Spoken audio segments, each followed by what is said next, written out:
heavy metal time.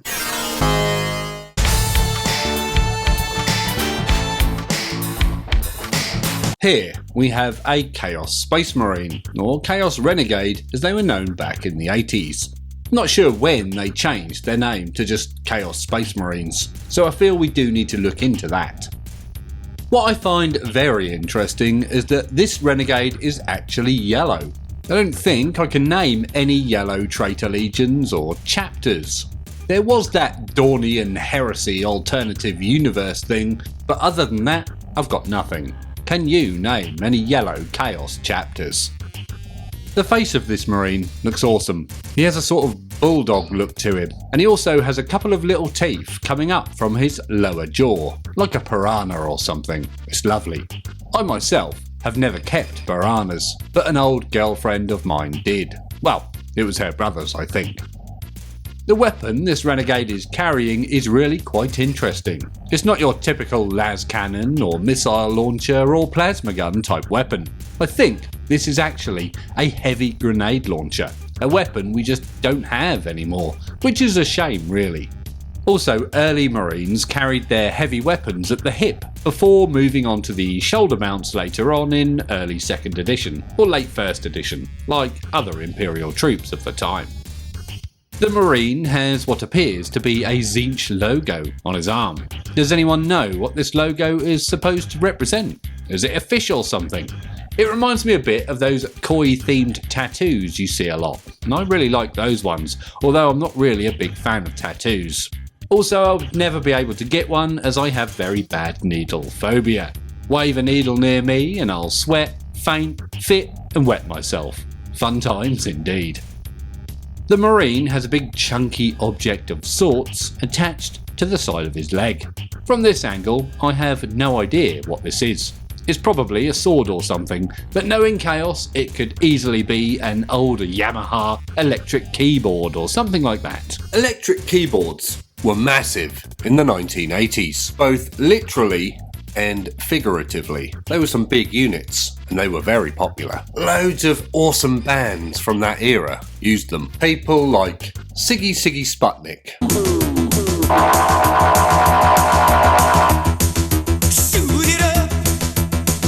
And a flock of seagulls, known for their wonderful hairstyles. Or was it just the one guy?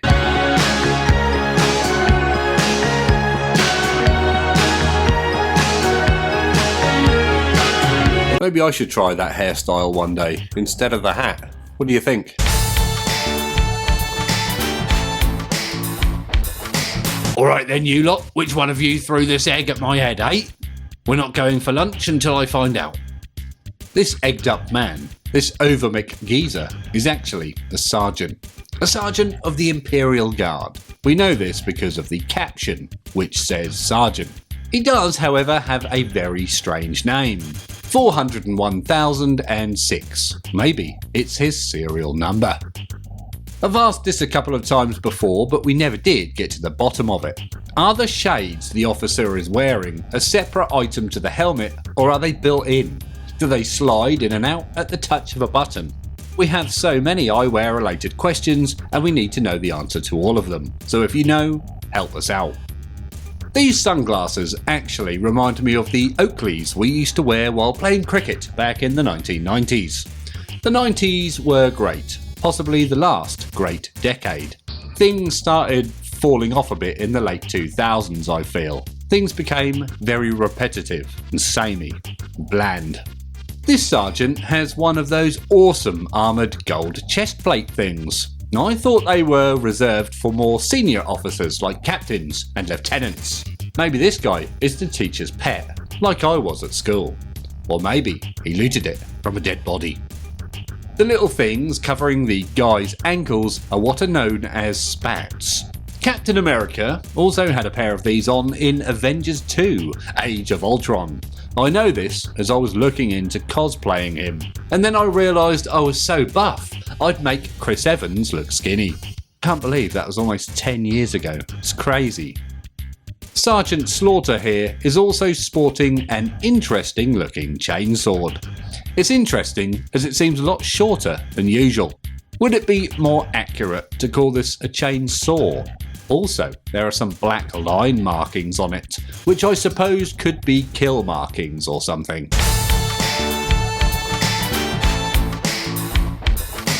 This is an Adeptus Titanicus diorama created for the release of the game back in 1988? Yes, Adeptus Titanicus is that old. It's not just 40k that's been around for a long time. I think what we're looking at in regards to Titan Legions is a warlord of the Death's Heads or Legio Mortis and a warlord of the Fire Wasps Legio or Legio Ignatum. So, in other words, the best Legio, Ignatum, up against possibly the worst, Legio Mortis. Does anyone like those guys? I doubt it. There are some red Land Raiders in the shot too. Sadly, I'm unable to identify which legion these belong to. They have no clues or markings or anything on them. If I had to guess, I would say they're probably Thousand Sons, as they were the only all-red traitor legion that might want to hang out with Legio Mortis. They could also be word bearers, I suppose. Who knows? The scratch-built scenery in the diorama is really nice. Epic, if you will. Epic. Get it? Epic? I'll get my coat. The gun up on the tower thing appears to be that Zoid weapon we see used a lot. It was the main gun, the deodorant hover tank, and also the sponson las cannons of the prototype Dave Andrews Land Raider from the Rogue Trader book, I think. Also with that hinged mount there, it reminds me a little of the turrets from the dock in Zion from The Matrix 3, a movie hated by many, but I quite like. There's also a little turret emplacement in the bottom left of the picture, which amuses me. I think the turret dome part, which houses the weapon, is actually an old oven dial or something, and that's some genius design right there. Just make sure you don't leave the oven on. I love old scratch-built and kit-bashed scenery. I really like the handmade look of it. It sort of has a nice feel to it, brings a nice atmosphere, and it's always nice to look at. In my opinion, of course. I would love to see more scratch-built scenery these days rather than off-the-shelf kits. Anyway, if you fancy discussing types of scenery or anything else hobby-related, then please feel free to come along and join us on our friendly Discord server, which is not behind a paywall. There's a link to that in the description below or up here somewhere. We look forward to chatting to you there.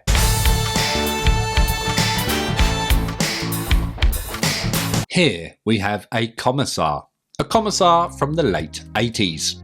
Interestingly, it looks a lot like the Commissars of today. Not much has changed in 40-ish years, has it? There's no need to change such an iconic design. They nailed it first time, and I'm looking at you, Primaris Space Marines.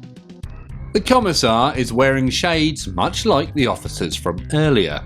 Commissars wearing shades was a very common sight, and I think it was rarer to have one without eyewear as opposed to having eyewear. However, this Commissar doesn't just have an awesome pair of shades, he also has one of those Britney Spears type microphones. Maybe he's singing a song. What would a Commissar sing to his troops? I Should Be So Lucky by Kylie Minogue, I would imagine.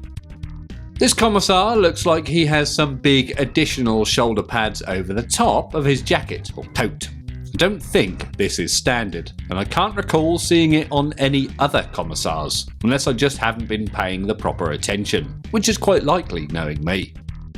Now we all know that old Warhammer 40,000 miniatures are in what is known as the heroic scale.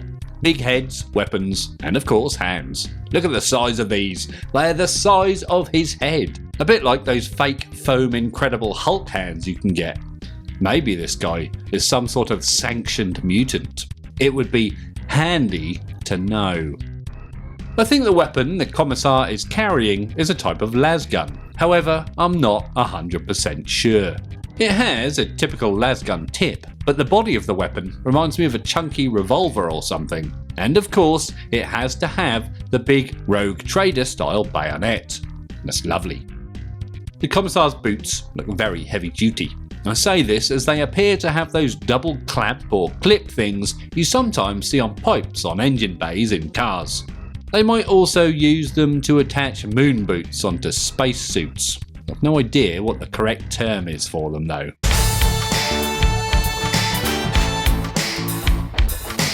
Here we have a couple of Space Marines. These are Mark VI Marines from the original RTB01 set, but they're not exactly standard. They've been converted and fiddled with a bit, as was the norm for this era of Warhammer 40,000.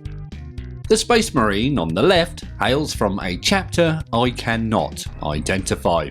He's a sort of dark, bronzy, coppery colour that you might even want to just call brown. The only chapter I can think of in that colour are the Minotaurs, but he looks nothing like one. Do you have any guesses as to what chapter he's from? The Marine on the left also doesn't have a hand. He has a bayonet instead. I think this is the only time I've seen this conversion. Do you think the Marine did it on purpose, Iron Hand style, or do you think his hand was injured so he swapped it out? He also has the chain bayonet cut down and used for shoulder pad trim. It's very clever indeed. The dark blue Marine on the right also hails from a chapter I cannot identify. He doesn't look like a Crimson Fist, which are usually dark blue.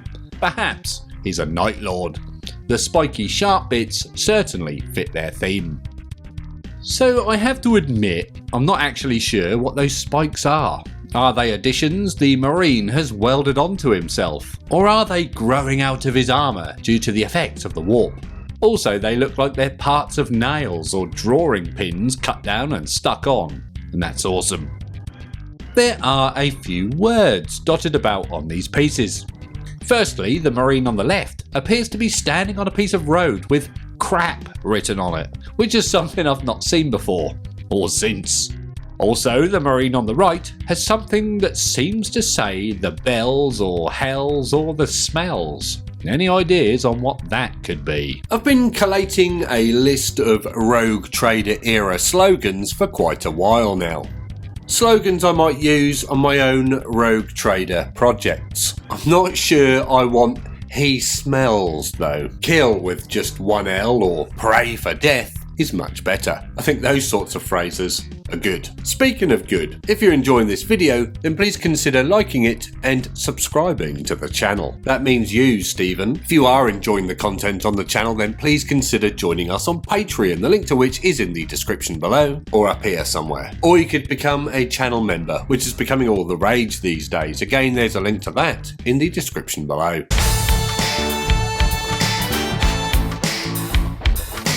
This is an Eldar, or Eldari as they're known these days. However, before they were known as Eldar, they had a brief period of being known as Space Elves.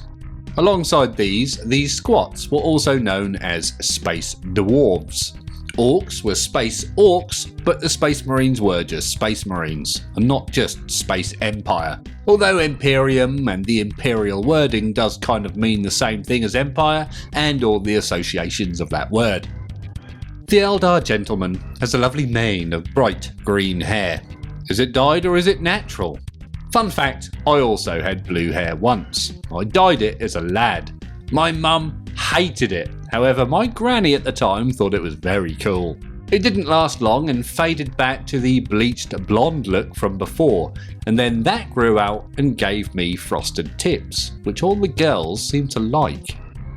This Eldar is from a craft world that I can't identify. That's even if he is from a craft world. He might actually be a pirate or corsair or whatever it is they're called these days.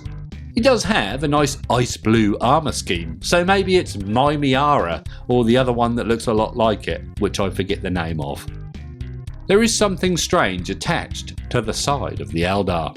I think it's just his helmet on his hip or something. It looks like I can make out the eyes and mouth grill. It's interesting as Eldar have massive helmets and those must be awkward and cumbersome. People with massive helmets will know what I mean. As it's an Eldar, we can assume the weapon he's toting is a shuriken catapult, a very famous Eldar weapon. However, this one looks a little different to normal, a little bulkier. Maybe it's a different version of said shuriken catapult. I'm no Eldar expert, so I couldn't be 100% certain. Actually, you know what? It looks like an old 90s Nerf gun or something. The sort of thing that might shoot out foam balls. Now, speaking of Nerf guns, why are there no 40k themed Nerf guns? That sounds like money being left on the table to me. There are a lot of little red blobby oval things on the Eldar's body. Nowadays, these are known as waystones. However, I think the fluff and name for these came a little later on than the actual design and look of these things in the release of the Rogue Trader era miniatures. The waystone fluff was always very interesting to me, and I do feel the writers did a good job with those. And also, painting waystones is a lot of fun. Some wonderful miniatures there. Which one of those was your favourite? If you want to see some more 1980s heavy metal miniatures, then check out the playlist up here somewhere. And as always, thank you very much for watching.